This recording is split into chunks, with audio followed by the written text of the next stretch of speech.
A night of triumph for the Maine Black Bears was tragically overshadowed by a terrifying injury.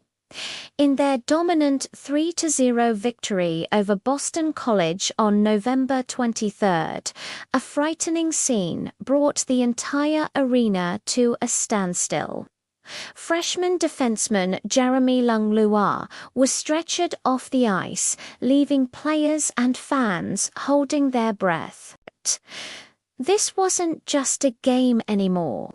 It was a stark reminder of the risks these athletes take every time they step on the ice. Let's break down what happened. With just under 9 minutes left in the final period, the Black Bears were cruising.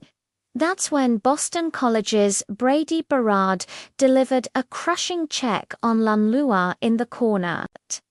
It was a hard, shoulder-to-shoulder hit that sent the freshman defenseman flying awkwardly into the boards. He hit his head violently on the ice and lay motionless. Instantly, the game stopped. Both benches went silent. The atmosphere in Conte Forum turned from competitive to deeply concerned. Medical staff rushed onto the ice with emergency equipment for 10 long minutes, which felt like an eternity. Both teams took a knee as trainers attended to the injured player. The sight of a stretcher being brought out is something no one ever wants to see in sports. Langlois was carefully strapped down and carried off the ice, the silence of the crowd speaking volumes. After the game, the initial news brought a small sense of relief. Maine head coach Ben Barr confirmed that Langlois was conscious and able to move all his extremities. Boston College coach Greg Brown added that he probably got his head hit pretty hard. While these were positive signs, the concern for a concussion was very real. Despite the emotional weight of the incident, the hockey game itself was a showcase for Maine. The Black Bears played an outstanding game, completely shutting down a tough Boston College team. The hero of the night was undoubtedly freshman goalie Mathis Rousseau.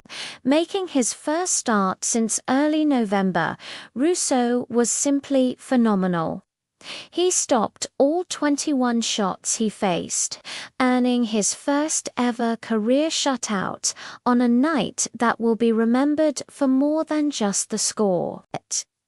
He was a brick wall, never letting Boston College build any serious momentum. The offense did its part. Miguel Marques led the charge with 2 goals, and Josh Nadeau chipped in with another. Maine came out flying, with Marques scoring just a minute and a half into the game. Nadeau's shorthanded goal later in the first period extended their lead, and they never looked back.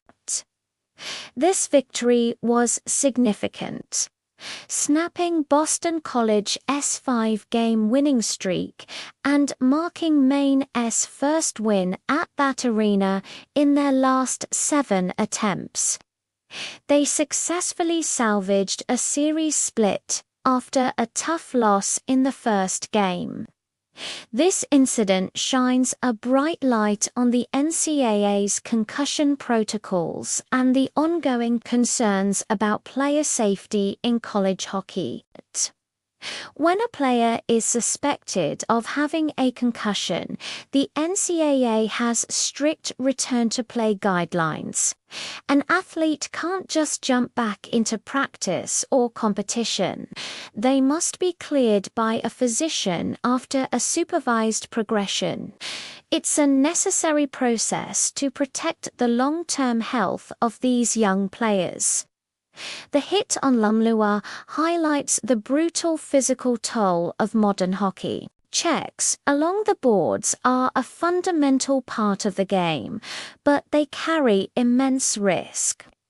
Both coaches described the moment as scary and unsettling, a sentiment shared by everyone who witnessed it. The good news is that Langlois was conscious and responsive right after the impact. But head injuries are complex and require careful, patient evaluation. The next few days will be critical for his diagnosis and recovery timeline. So, what's next for these two teams?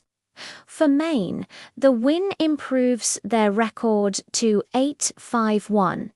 They have a weekend off before a big rivalry series against New Hampshire. And this shutout victory gives them some serious momentum. Rousseau's stellar performance also proves they have a reliable option in net. For Boston College, their record slips to 7-5-1. They'll need to regroup quickly as they host Notre Dame next. The loss halted their winning streak, and they'll be looking to bounce back strong. Of course, the biggest question is Jeremy Langlois' health. His potential absence would be a blow to Maine's defense.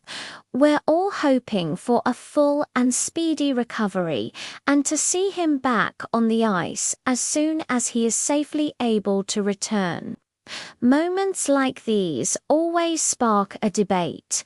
Has hockey's physicality gone too far? Berard's hit wasn't flagged as illegal. It was a powerful, legal check. Yet the outcome was terrifying. This is the delicate line college hockey walks. The sport is built on intensity and physical play, and players understand the risks. But player safety, especially protecting brain health, has to be the top priority. It's a constant conversation for the NCAA coaches and teams. How to maintain the spirit of the game while strengthening safety protocols and player education. What do you think? Is enough being done to protect college hockey players from these types of injuries? Let me know your thoughts in the comments below. Thanks for watching. If you found this update informative, please give it a like and subscribe for more sports analysis. We'll be following this story and will bring you any updates on Langlois' condition as soon as we have them.